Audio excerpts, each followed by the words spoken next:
You know that moment when you're absolutely certain you've found your soulmate. When every fiber of your being recognizes that connection that transcends everything you've ever experienced in life.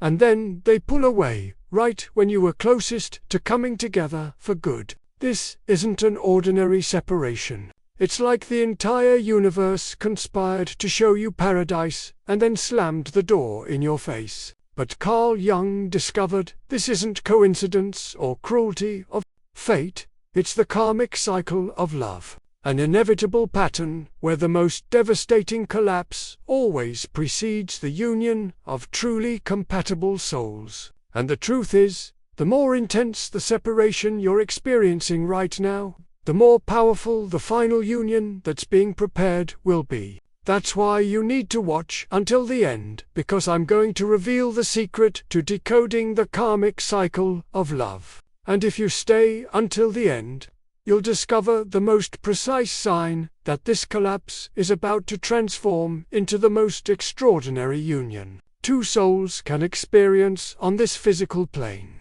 Carl Jung realized that when two truly compatible souls meet, when there's a real recognition of essence beyond all social masks and constructed personalities, they can't simply unite at the surface level where they're operating when they first meet. They're forced by energetic laws that transcend conscious will to descend together into what Jung called the alchemical negrado, the complete decomposition of everything that isn't authentic between them before they can be reborn in a frequency that makes possible a conscious and lasting union. But here's the problem. Most people, when they find their compatible soul and begin to experience this process of mutual deconstruction, interpret all the pain and chaos as evidence that the connection isn't healthy, that they made a mistake, that they should seek more comfortable and peaceful relationships. They run away exactly when they're about to access levels of intimacy and union they didn't even know were possible. Jung said, "The tragedy of humanity isn't failing to find true love, but finding it and not having the courage to pay the price of transformation it demands, and the price is always the same. The voluntary death of all versions of yourself that aren't compatible with who you need to become to sustain a conscious union with another individuated soul." And here's where most people get completely lost in the twin flame concept. They think finding the compatible soul should be like finding the missing puzzle piece, something that fits perfectly and solves all their emotional problems. But Jung discovered it's exactly the opposite. Finding your true compatible soul is like finding the chemical catalyst that will dramatically accelerate all the transformation processes you've been postponing for years or decades. It's as if the universe is saying, now that you found each other, there's no way to avoid becoming who you really are. And this process is going to be intense and painful because you've built entire identities based on who you thought you needed to be accepted by the world. The first sign that you found a truly compatible soul is that their presence in your life makes it impossible to continue pretending to be someone you're not. You can try to maintain your social masks, your conditioned behaviors, your emotional survival strategies, but they unconsciously see through all of that, and their own authenticity forces you to confront the inauthenticity in yourself. Jung called this projection of thema and animus, when we see in the other aspects of our own soul that we haven't fully integrated yet. But in the case of truly compatible souls, this projection happens reciprocally and simultaneously, creating a dynamic where you become perfect mirrors of each other's deepest issues. They can awaken in you a rage you didn't know existed, not because they're being cruel, but because anything in their authenticity touches a wound you've been avoiding feeling for years. You can trigger in them fears and insecurities they thought they'd overcome, not because you're being manipulative, but because your own vulnerability forces them to recognize vulnerabilities in themselves they hadn't fully integrated yet. During this initial phase of recognition and mutual deconstruction, you can experience moments of connection so deep they seem to transcend the limitations of time and space, followed by periods of conflict so intense you question whether you should really be together. Jung understood these extremes aren't signs of incompatibility, but evidence that you're accessing layers of the psyche that are rarely touched in surface relationships. When two people connect only in personality, at the surface of their social masks, they can have harmonious but limited coexistence. When two souls recognize each other beyond the masks, they're automatically pull into a dynamics that will force them to integrate shadow aspects of themselves they preferred to keep hidden, and this process is naturally turbulent and challenging. The second sign that you're compatible souls going through the karmic cycle is that the conflicts between you aren't about superficial issues like money, future plans, or differences of opinion. They're about deep existential questions. How each of you handles vulnerability, how you react when you feel threatened, what strategies you use to avoid intimacy when it becomes too intense, how you sabotage your own happiness when things are going too well. Jung observed that compatible souls become living laboratories for each other, where all unresolved issues, all unprocessed traumas, all aspects of personality that need refining come to the surface in an accelerated and intensified way. You might discover you have behavior patterns you didn't know about, that you react in ways that surprise you, that you're capable of feeling anger or fear or neediness with an intensity you've never experienced with anyone else before. This happens because Jung realized that compatible souls operate on an energetic frequency that completely bypasses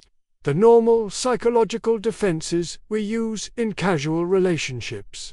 With other people, you can maintain some level of control over how much of yourself you reveal, can consciously choose which aspects of your personality to show and which to hide. But with a compatible soul, there's an energetic transparency that makes it impossible to maintain these defenses consistently. It's as if they have direct access to the deepest layers of your psyche, and this can be simultaneously liberating and terrifying. Liberating because you can finally be completely authentic with someone. Terrifying because there's nowhere to hide from aspects of yourself you haven't learned to accept and love yet. During this deconstruction period, which Jung identified as absolutely necessary for any genuine union of souls, you can go through phases where everything seems to be falling apart. Romantic fantasies about what it would be like to be together prove naive in the face of the complex reality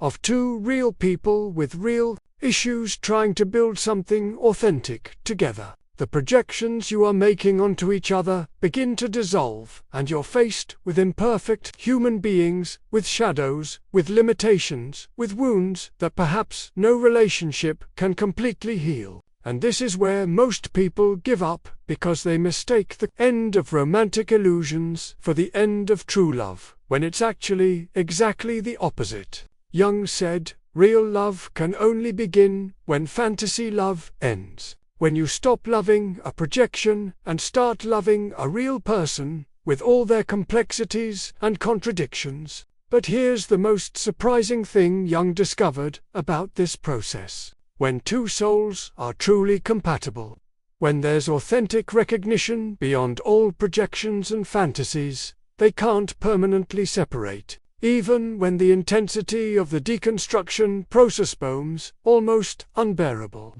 there's a magnetic force that keeps them connected beyond conscious will, a recognition that transcends all surface difficulties and continues operating even when they think they've completely lost the connection. Jung observed that truly compatible couples can go through temporary separations during this process of mutual transformation. can even get involved with other people in an attempt to find something easier.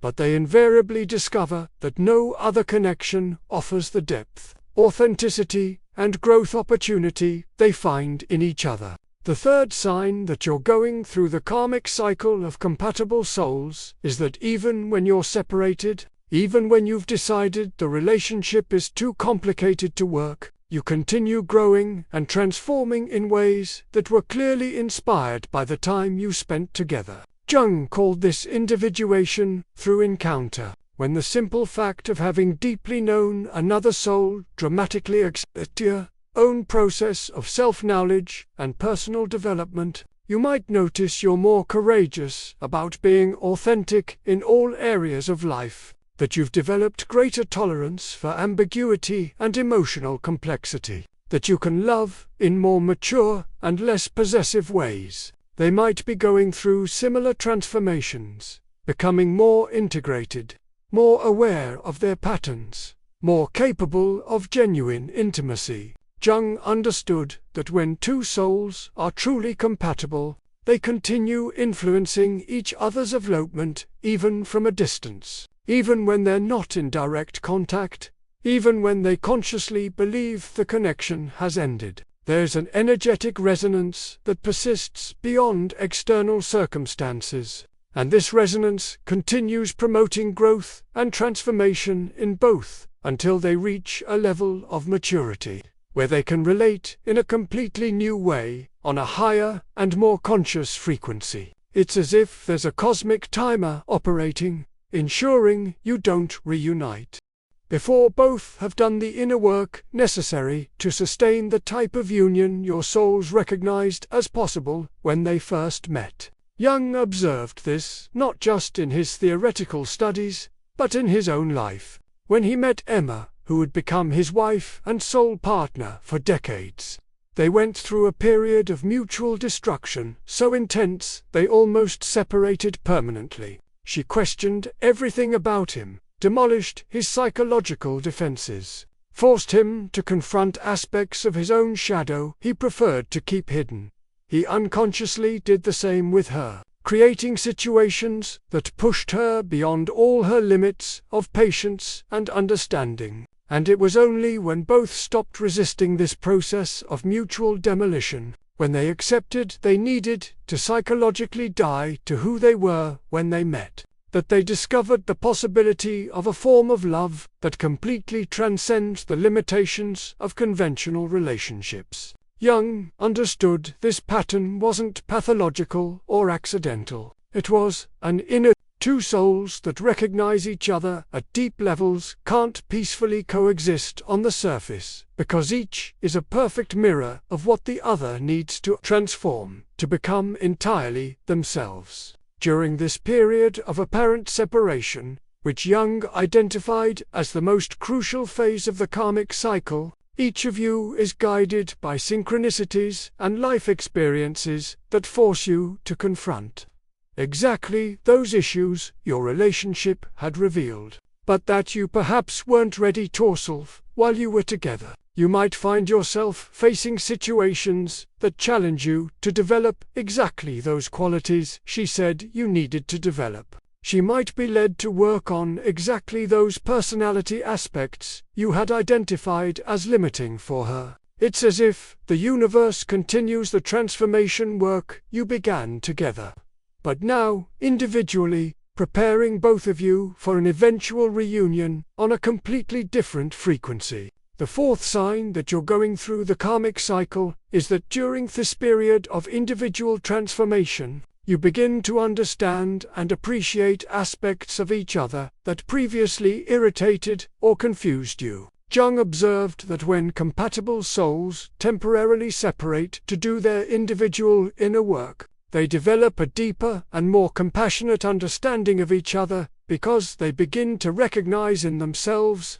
the same issues and limitations they saw in the other. You might realize that characteristic in her that bothered you was actually a reflection of something in yourself you hadn't recognized. She might begin to value qualities in you she previously considered problematic because she developed those same qualities in herself through the experiences she had after you separated. Jung discovered this process of gaining perspective and compassion through personal experience is absolutely essential for compatible souls to be able to reunite sustainably. When you're in the middle of the emotional intensity of confronting your deepest issues through the dynamics with another person, it's difficult to maintain the objectivity and compassion necessary to grow constructively. But when you live similar experiences individually, when you're forced by life circumstances to develop qualities you previously only criticized in the other,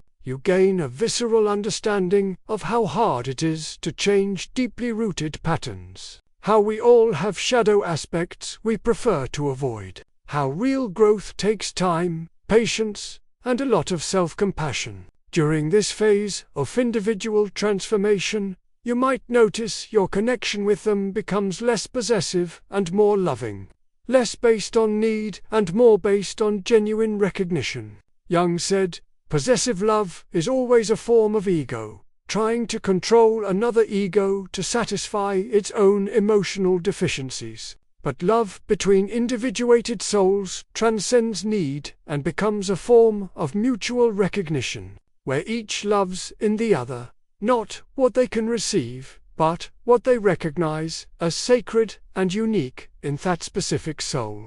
You might discover you think of them with more tenderness and less anxiety, that you sincerely wish for their happiness, even if it doesn't include you, that your own happiness no longer depends on being with them, but the possibility of sharing life with them has become even more precious, exactly because it's no longer a desperate need. The fifth sign that you're approaching the end of the karmic cycle is that you begin having recurring dreams about each other. Synchronicity seem to connect you beyond time and space, and a growing sense that something is about to change in the dynamics between you. Jung studied extensively communication through the collective unconscious and realized that truly compatible souls maintain a psychic connection that transcends physical distance and conscious communication. During the period of individual transformation, this unconscious connection continues operating,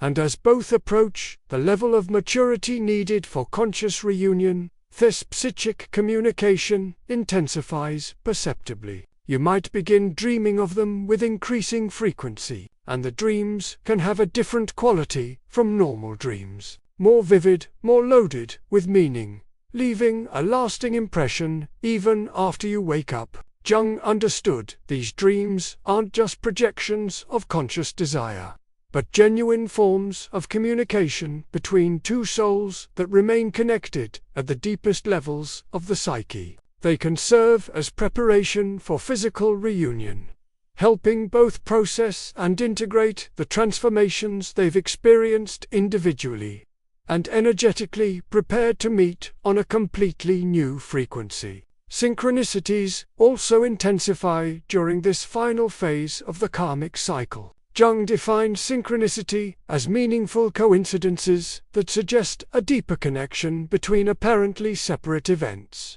And in the context of compatible souls, these synchronicities can become so frequent and specific, it's impossible to ignore them. You might find references to them in unexpected places, might receive messages that seem to come directly from them through other people or situations, might encounter symbols, numbers, or words that are clearly connected to your relationship. Jung saw these synchronicities not as coincidences, but as evidence that you're being guided by forces operating beyond individual consciousness, preparing the ground for a reunion that will happen at the right time. But here's the most important aspect Jung discovered about the end of the karmic cycle.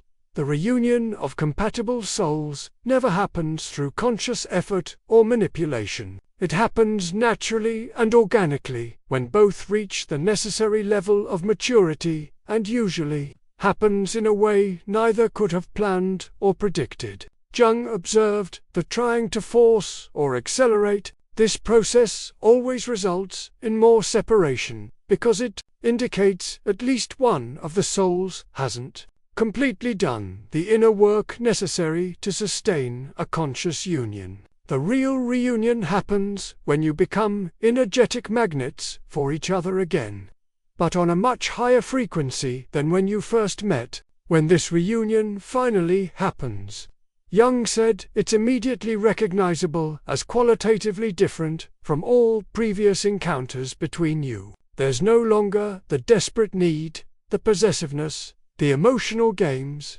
the unresolved projections that characterized earlier phases of the connection. Instead, there's a sense of deep recognition, a peace that transcends initial romantic enthusiasm, a quiet certainty that you've arrived at a place where you can finally build something lasting together. Jung called this the hero's gamos, the sacred marriage that happens when two individuated souls unite consciously, maintaining their individuality while creating something greater than the sum of their parts. The sixth sign that you've completed the karmic cycle and are ready for conscious union is that you can openly discuss all the issues that previously caused explosive conflicts between you and Yukandothis, with compassion, humor, and a broader perspective on the complexities of human nature. Jung observed that couples who have gone through the complete process of mutual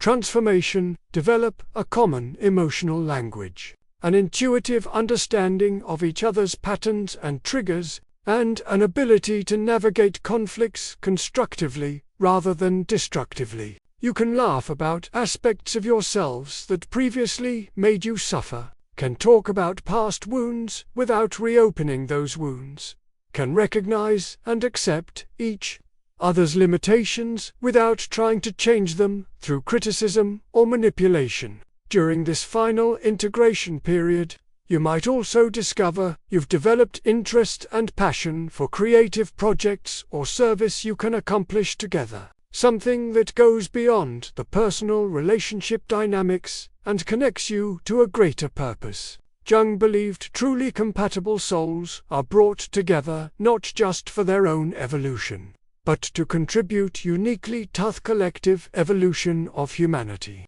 This can be through creative work, healing projects, social activism, creating family, or any other form of expression that combines both of your unique talents in a manifestation that serves something greater than you individually. But perhaps the most definitive sign that you've completed the karmic cycle is a quality of peace and stability in the connection that doesn't depend on external circumstances. Jung said, relationships based on emotional need are always vulnerable to external changes, but relationships based on soul recognition create their own internal stability. You can go through external challenges, can face practical difficulties, can have occasional disagreements, but there's an unshakable foundation in the relationship that isn't affected by these surface fluctuations. It's as if you've discovered a type of love that exists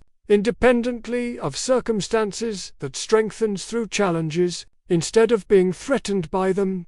Jung also observed that couples who complete the karmic cycle develop a form of communication that transcends words. You can sense each other's emotional states even from a distance, can communicate through looks, touches, and silences in ways that are incomprehensible to people who haven't experienced this level of psychic intimacy. This nonverbal communication isn't based on emotional dependency, but on genuine synchrony that developed through years of knowing each other in the deepest layers of the psyche. It's if you've developed a private language that allows instant communication about complex issues without need for lengthy explanations. And here's Jung's final and most important discovery about the karmic cycle of love. When two souls finally unite after completing this entire transformation process,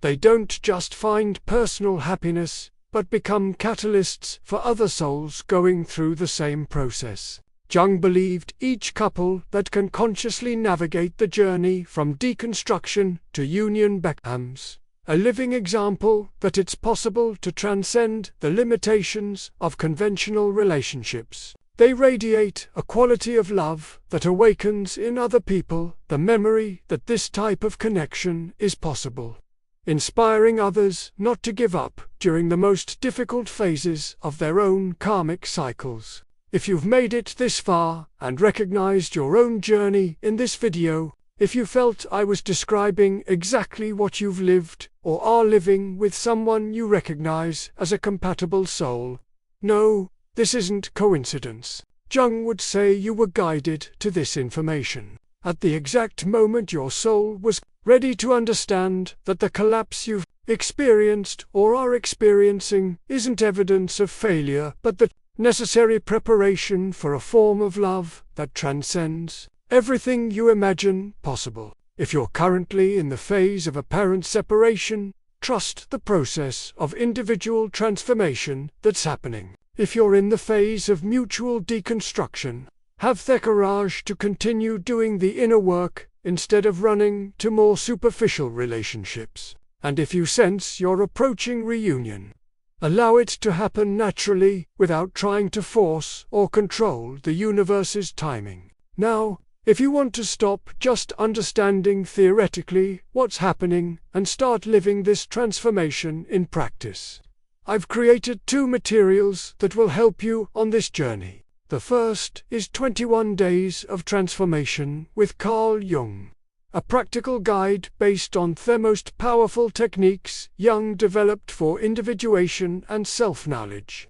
The second is the Survival Manual for Difficult Days, because I know when you're in the middle of karmic collapse, you need practical strategies to maintain faith in the process. The link is in the first pinned comment. And now, I want to know who really stayed until the end of this video. Write in the comments, "I trust the karmic cycle," because that shows me you're not just another viewer, but someone who's truly committed to their evolution and willing to trust that the collapse isn't the end of your story, but the beginning of the most extraordinary union two souls can experience.